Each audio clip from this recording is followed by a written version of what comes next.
O enoquiano, ele não é cristão. Ele é uma prática que tá além de qualquer religião. Visto que os anjos, eles não são lá tão moralistas, eles não têm uma ética cristã, uma conduta cristã. Agora, o John Dee e o Edward Kelly, que eram os videntes, eram homens de sua época. Eles eram o quê? Protestantes. Apesar de serem magos, alquimistas, a religião deles era protestante. Então eles tinham toda a moralidade e toda a vida deles era cristã. Então, por exemplo, na prática da heptarquia mística, que é a magia planetária enoquiana, no final das evocações, tem lá pra você rezar um Pai Nosso e tal. Um glória ao Pai e tal. Por quê? Porque era como eles concebiam.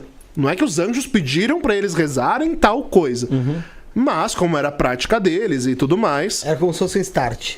E a gente tem que entender que a magia grimorial, inclusive Goetia, inclusive magias demoníacas, todas elas eram cristãs. Sim. Todas. Então. Salomônica. Todas. E quando a gente... e tal magia é cristã. Mas calma, toda magia era cristã se for assim. Cristão. Toda magia se for assim era cristã, porque foram feitas por padres, monges e essa galera. Então, eram homens de sua época. Agora, é por isso que é importante a gente atualizar os sistemas, porque você não precisa ser cristão pra praticar isso, sabe? Você pode praticar com nomes pagãos, com nomes de Deus, e enfim, uma variedade de coisas que dá pra fazer. Mas dizer que a magia enoquiana é cristã por conta dos praticantes é a mesma coisa que dizer que Goethe é uma prática cristã, sendo que lida com demônios, sabe? Então, é a mesma coisa. Porque tanto que tem, por isso que o pessoal começou a intensificar tanto a Goécia luciferiana, né? Também. Sim, é uma prática que se afasta, só que pra mim tem Lúcifer. Vamos entrar em polêmica. Porque aí você vai puxar, uma pessoa vai falar, pô, a primeira vez que citaram Lúcifer foi na Torá. A outra vai falar, não, a primeira vez que citaram foi bem antes, não foi como Lúcifer, o nome era esse aqui, Lúcifer. Então assim, a galera viaja. Vai ter uma discussão mais abrangente quanto a isso.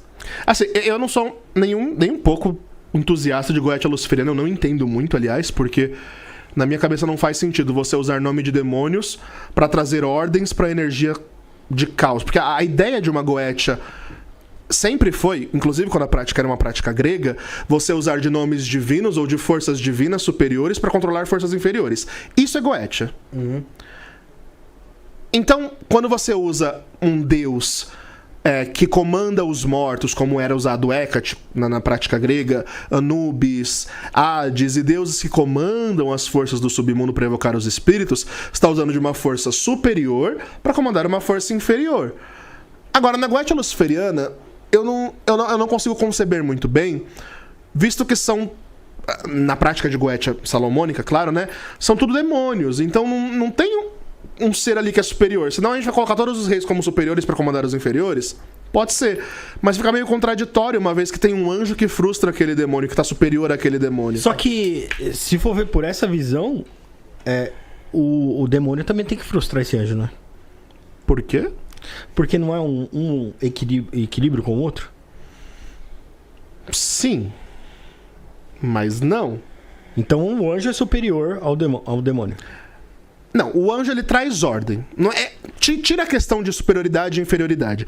É um equilíbrio, certo? Então, em teoria, o anjo é um ser da ordem. O daimon é um ser que tá assim, ó, caos. A energia dele vibra assim. Então, o anjo é isso aqui, é um involucro. Então é por isso que existe a dominação do anjo, que é uma espécie de contenção.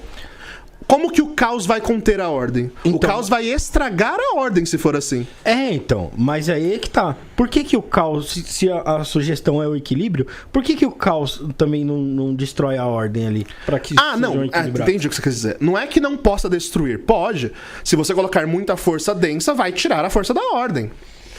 Mas uma força caótica, ela, em teoria, e eu não gosto do termo, mas eu não encontro outra palavra, ela se encontra em um estágio de inferioridade, porque o caos ele é primordial.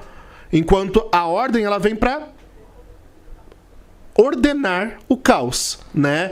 É um pouco complexo de se entender, mas, em teoria, o anjo, ele ordena o daimon pra colocar limites ali na ação dele e não permitir que isso se extravase tanto. Em termos A ideia é essa, sabe? Seria como se eu viesse aqui, bagunçasse tudo, você viesse e arrumasse. Isso. Eu viesse e bagunçasse, você Viesse e arrumasse. É isso. E ficasse nisso. Entendi. Mas isso não provoca uma inimizade, porque ambos sabem que eu existo pra organizar, eu existo pra bagunçar. Então, tipo é assim, isso. Pro anjo, se não tiver o caos, ele não tem o que fazer. Exatamente.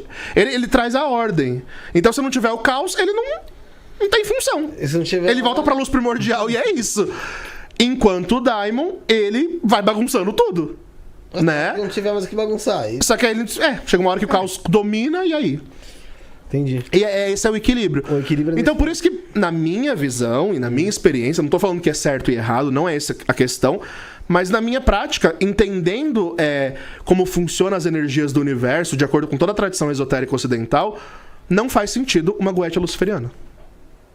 Nesse escopo, né? Nesse escopo. Porque senão você vai colocar caos em cima de caos, em cima de caos e...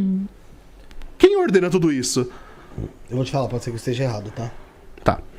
Uma das explicações que eu tive aqui com relação a essa Goetia salomônica, a luciferiana, é que na salomônica você meio que, como a gente estava discutindo antes, você meio que tem um ar de superioridade ali com relação ao Daimon, né? Existe a questão dos banimentos e tal. E na luciferiana o pessoal cultua. O mesmo Daimon que faz o trabalho. Eu entendo a prática. O que eu não entendo é onde isso atualiza a tradição. Porque parece que só foge da tradição, que não tem nada a ver com tudo que nos foi passado. Uhum. Você entende a problemática? Porque uma coisa é você atualizar a tradição. Por exemplo, que a gente tava falando. Eu pratico Goetia salomônica, mas eu não tenho cinto de leão pra usar. Então eu vou usar um cinto normal. Mas eu não posso tirar a essência da prática. E ao que dá a entender, esse rolê de Goetia luciferiana simplesmente sai da essência da prática, que é usar a superioridade de um anjo ou de um ser superior para comandar o caos, que não seria um ser inferior, mas um ser que precisa da ordem para ser manipulado. Agora, essa luciferiana, ela já vem de antigamente ou foi agora? Não, é super moderna. Foi Ford que trouxe. Foi Ford. Então, eu entendo a prática da demonolatria. Essa é uma prática mais antiga. Eu entendo a prática de você cultuar demônios e se pactuar com demônios. Isso tem grimórios. O grimório do Paponório, o grimório do Dragão Vermelho, o grimório Umvero. Nós temos tradições grimoriais que são grimórios de pactuação. Uhum. Mas não é Goetia. São práticas diferentes. E aí você entende a galera fazer esse rolê mais de mão esquerda baseado nesses grimórios. Agora, uma Goetia luciferiana, na minha visão, foge um pouco do que deveria ser a prática, sabe? Trazendo a tradição. Não tô falando que você não possa fazer. Você pode. Mas é que, desde que Goetia é Goetia como prática, desde uma prática pagã, sempre foi uma divindade comandando espíritos inferiores, entre aspas. E esse é o sentido da Goetia existir. E não é a arrogância do mago ou qualquer coisa assim. É que isso é uma prática mágica que, desde lá atrás, antes de Goetia salomônica, antes de Ars Goetia, quando você vai ver registros históricos do Triângulo da Arte, onde tem 3 Hécates desenhada, era uma prática onde você colocava Hécate como uma deusa superior para comandar espíritos inferiores, que eram os espíritos inquietos, né? Que os gregos antigos consultavam. Então, sei lá, quando você pesquisa, estuda e vai a fundo, você percebe uma inconsistência e uma quebra com aquilo que nos foi ensinado, sabe, pela tradição, e que não tem uma atualização. Uma coisa é você atualizar o sistema pro dia de hoje. Outra coisa é você simplesmente romper e falar, não, vou fazer uma prática totalmente diferente, totalmente contrária, e é isso. E tá tudo bem, você pode praticar, mas